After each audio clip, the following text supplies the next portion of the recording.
ওই বাংলার মানুষ,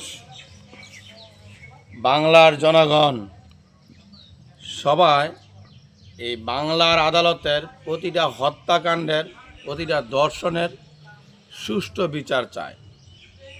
অত্যন্ত দুঃখের সহিত বলতে হয়, এখন যে প্রতিনিয়ত 6 বছর, 7 বছর, 5 বছর, 7 বছর, 15 বছর কোনো মেয়ে বাচ্চা নিরাপদ না।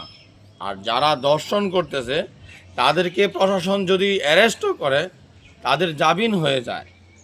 প্রত্যক্ষ খুন করার পরে, যিনি মারা গেছে উনি বলার পরে এবং ওনাকে মারতে দেখার পরেও আসামি আমাদের আদালত থেকে জামিন দিয়ে দেয়।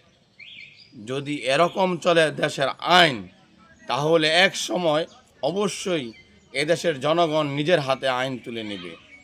আমি প্রশাসনের দৃষ্টি আকর্ষণ করব এবং বর্তমান সরকারের কাছে অনুরোধ করব, প্রতিটা হত্যাকাণ্ড, প্রতিটা ধর্ষণ সুষ্ঠু তদন্ত করে এবং প্রমাণিত হওয়ার সাথে সাথে তাদেরকে জনসম্মুখে মৃত্যুদণ্ড কার্যকর করার জন্য অনুরোধ করতেছি।